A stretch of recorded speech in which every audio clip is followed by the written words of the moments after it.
Hi, everybody. I'm Pratibha Agarwal. I'm an immigration attorney. I'm based right outside of Washington, D.C. in Arlington, Virginia. Our clients, however, are all throughout the United States. And that's because immigration is considered a federal practice. So that means no matter where in the U.S. or even worldwide you're located, we can help you with U.S. immigration. Okay, so if you have any kind of immigration questions, we can certainly answer them for you. So if you've never joined me before or you're joining me for the first time, we're streaming live right now on both Facebook and on TikTok. We missed you guys yesterday. I tried to come on and Facebook was down. So it's great to be back on today, and hopefully you're able to join me with all of your questions. So I'm happy to answer them. I practice only immigration law. We don't practice anything other than immigration law. Hi, Ethan. Nice to see you. We don't practice anything other than immigration law. But within immigration, what we do is we can advise on employment-based immigration. We can advise on humanitarian cases like victims of abuse, victims of crime, trafficking victims. And we can also advise on family-based cases. So a lot of people, hi Corey, how are you? Um, we can also advise on family-based cases. So a lot of people are looking for ways to sponsor family members, and we can certainly help with that as well. So again, I'm based in Arlington, Virginia. My clients are really all throughout the United States, and we handle our calls with them, our meetings with them by Zoom, which kind of looks like this. If you like how this is going, all of the calls are handled by Zoom or by phone, just based on preference. And we also have an online portal where we'll send you a link to a folder and you can upload your documents, or you can email them to us, or you can mail them to our office. So either way, we can get your documents without you having to come here. If you want to come here, some people just like to visit us. We're happy with that too. So I'm back in the office, and I'm happy to meet with you in person if that's your preference. Okay, so the topic that we have for today, and go ahead and put your questions in while I'm talking about this. This is probably the most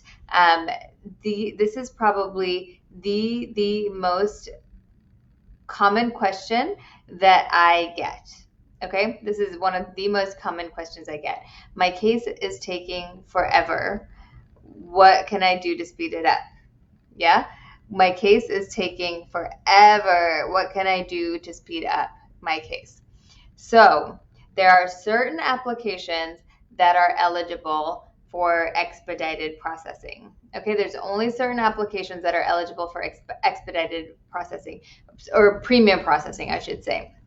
And these are mostly employment-based applications. So parts of an employment-based green card can be premium processed. So that means that you can pay extra to the government and they'll make a decision on your case in about 15 days. All right, so you can pay extra to the government. And these are just for employment-based applications of people applying for H-1Bs, people applying for investment-based visas, or treaty trader visas, or O visas for extraordinary ability. Or some people in the employment-based green card process can also pay extra to speed up their case. So there are only certain ones that are eligible for expedited processing from the beginning. You don't have to have a reason, you don't have to have an emergency. You can just pay extra and the government will make a decision on your case in 15 days. Okay, so some people that's a huge benefit because you need to work and you need authorization, or your current status is expiring. So that's kind of why people would do that. Okay, but a lot of times I get questions on family-based cases, or mostly green card cases, where they're asking, hey, it's taking a really long time. So number one, you need to know that some green card processes can take over 2 years. So if you're applying for a green card, they can take over 2 years, and that's normal. That's completely normal. And unless you have some serious emergency, it's really, really hard to speed up those cases. Okay, so when you're applying, you should know this case is taking forever. This case is taking forever, right? You should know the time frame that it normally will take. I get consultations all the time where people will schedule with me to tell me, hey, I filed a couple of months ago and I haven't gotten anything except the notice from the government saying that they received my case. But really, that's what you should expect, right? This government is not going to make a decision on your case. Usually, I mean, a 1 year minimum is what I'm gonna say for most green card cases. They take at least a year and a half to 2 years. All right. Hi, Beauty. Nice to see you. Thank you for joining. So just as a heads up, it takes forever. It does take forever, and that's normal processing times. So what happens when your case takes forever, right? So I know some people are joining me here, and I've talked to you about what's going on in your case, and I've made some recommendations, right? So it doesn't mean you're out of options. You don't have to just sit and wait sometimes.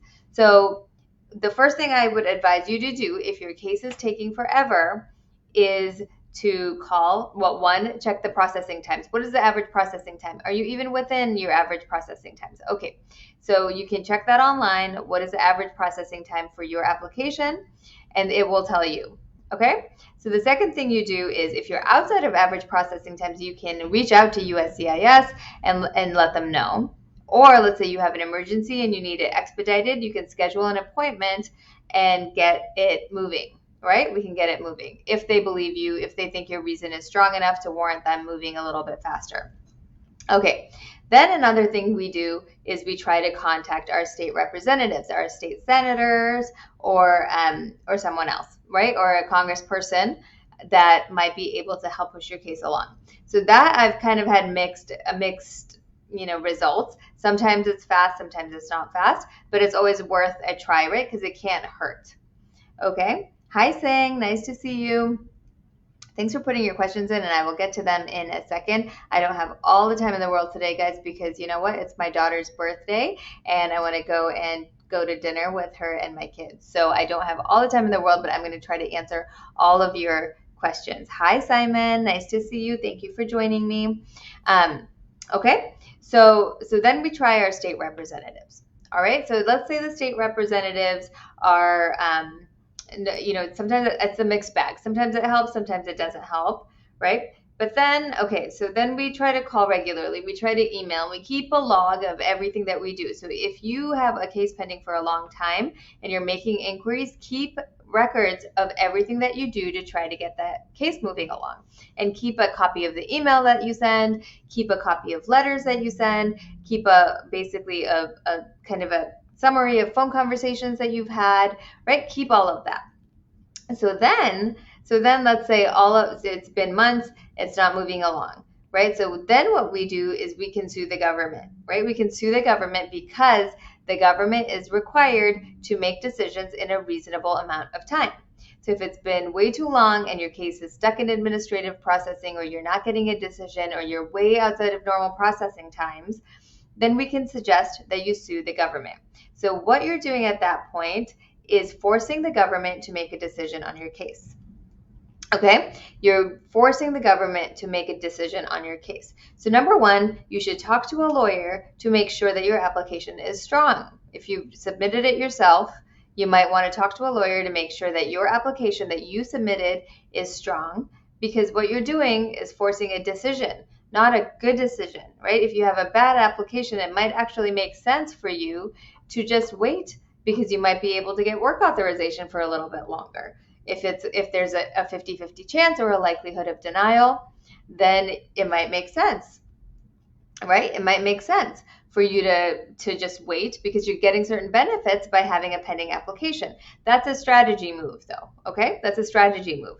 However, if you have a strong case and you believe it's strong, a lawyer reviews it and tells you it's strong, you might want to actually get that case decided sooner, okay?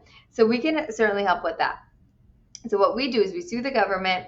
We actually try to send letters to the state attorney general beforehand to see if they will make a decision without us having to sue. And then once that doesn't work, then we sue. Usually, we don't go into litigation because a decision is made usually shortly after a complaint is filed. Okay, so if you're in this situation, you want to have a consultation about your case. If your case has been stuck for a really long time, we might be able to help. Again, my name is Pratibha Agarwal. I'm an immigration attorney, and I can represent you no matter where you are located. All right, give us a call, and we can schedule a consultation. We're doing them by phone or by Zoom based on your preference. For those of you that want to come and visit me in person, I'm happy to see you in person, but I'm located right outside of DC in Arlington, Virginia. All right? Call our office, 703-348-1663. Again, 703-348-1663. All right, Beauty says, my cousin has been divorced after filing for a green card. What will happen in this case? Okay, so if your cousin got divorced after filing for their green card, right, you would need basically to, if it's a marriage-based green card, they would need to appear together to process that green card application. However, not all is lost for your cousin, Beauty. Not all is lost for your cousin. Your cousin might be able to do another application on their own based on the circumstances of that marriage, right? If there's emotional abuse, if there was psychological abuse, even physical abuse, many times in that marriage, there's no requirement for there to be physical abuse. Your cousin may be able to do their own application if they were married to a U.S. citizen or a green card holder, which they likely are if they filed for a green card. They may be able to do their own application, which would come with their own work authorization, their own travel authorization, and ultimately a green card without the help of a spouse, without the help of their spouse. So there is an option there. It is really dependent on the circumstances of that marriage. We help many clients in this exact situation, Beauty, in this exact situation. So if you would like to schedule a consultation, please pass our information on to your cousin. Make sure your cousin, if she wants to hear me speak more on this or view our page on Facebook, we have a lot of information about this kind of situation. We're at Agarwal Immigration at both Facebook and on TikTok. Right? Our handle is at Agarwal Immigration on Facebook and on TikTok. All right. You guys are full of your questions today because I think I was not here yesterday, so I'm happy to answer them. Okay. Great, Beauty. I hope that was helpful to you. Kaiser says, what information do I need to do a background check on someone from Nigeria? What information do you need? So basically what we do, we run background checks on our clients as part of their application process. So we just send it into the FBI and they give us a report, and usually the client has told us any issues that may be on there. If not, we ask the client about it, and usually it's not problematic. Most of the time it's not problematic, and we use that as part of the application to show that our client is of good moral character. So I would just run a background check through that. That's how we do it at our firm. But also when immigration is processing applications, they also send you in, or they make an appointment for biometrics, and you can go and give your biometrics there, and they run a background check also. So I'm not sure, Kaiser, why you would need a background check, but in case you do, I would. That's how I would do it. That's how we do it, at least for our cases. Okay. All right. I only have a few minutes. As I said, it's my daughter's 10th birthday, and I'm going out to dinner with her. Okay. And my family, of course.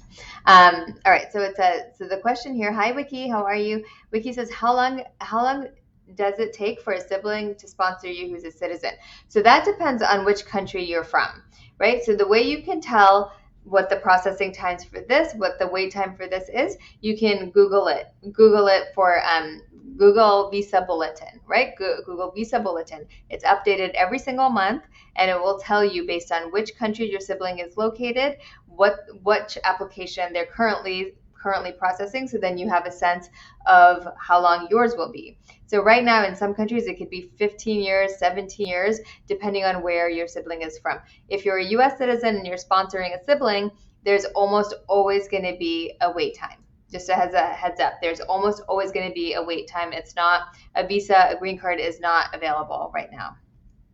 Okay. All right. So Mizanur is asking me, hi, Prince, saying nice to see you. Mizanur is asking me, my asylum case is closed if I marry a green card holder. How long is it going to take to get a green card? Do I have to go back to Bangladesh for an interview? If you marry a green card holder, It depends on your situation. So I need to know when you filed for asylum. I want to know what other status you've held. There are several questions I have for you, Mizanur, but not always. You do not always, if you marry a green card holder and let's say you didn't have status, let's say, your asylum case is no longer, right? Let's say you entered illegally, you had no status, you might still be able to qualify for a green card if you're married to a green card holder. It depends on the nature of your marriage, right? If your marriage is abusive, if there's emotional abuse in the marriage, then, or physical abuse, of course, but emotional abuse counts too. Verbal abuse, psychological abuse can count too. If you're married to a green card holder, if you don't have status and you entered the US without status, you entered illegally, you might still be able to qualify for a green card on your own if you're in this abusive relationship. Okay, we help people in this situation. I actually just talked to somebody right before I got on live about their case. They're crying to me on the phone about the nature of their marriage, about the way their spouse treated them. Okay, so in that situation, you might be able to qualify. This person that I spoke with certainly does qualify. All right, so give me a call and we can talk about it and see if you would be eligible. If you're not married yet, I mean, clearly don't get into an abusive marriage, but depends on the nature of your marriage and that situation. Okay, and in some cases, you might be able to do a waiver. So your marriage is good and happy and healthy. You might be able to do a waiver to leave the U.S., process your green card abroad, and come back in.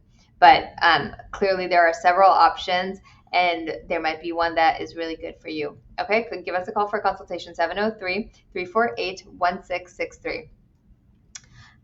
Okay, let's see. My asylum case is resulted in a deportation order, and I married a green card. I married a V card 5 years ago, and my son was born. Can I adjust? You might be able to adjust. As I mentioned, you might still be able to adjust your status in the U.S. without having to leave. It depends on the nature of your marriage, right? And it depends on if you qualify to self-petition. So give us a call. We are at 703-348-1663. We can have a consultation and talk to you about how we might be able to help and about whether or not you qualify. Okay.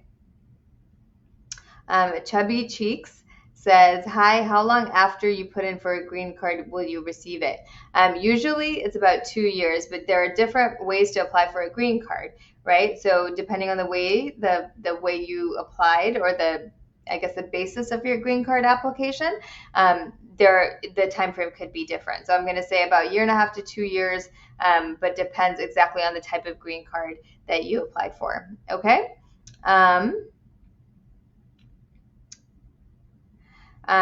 Someone says, I live in New Jersey, but my parents live in Ohio.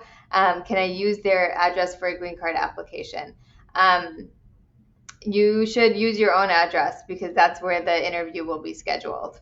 All right. And if you have an application pending, you're required to change your address within 10 days of your move. So that is considered, I've never heard of anyone being deported for this, but it's considered a deportable offense. So you want to be able to change your address within 10 days of the move. And you can usually do it online. Sometimes we have to mail in a change of address form, but you can do it online too in many cases. Okay.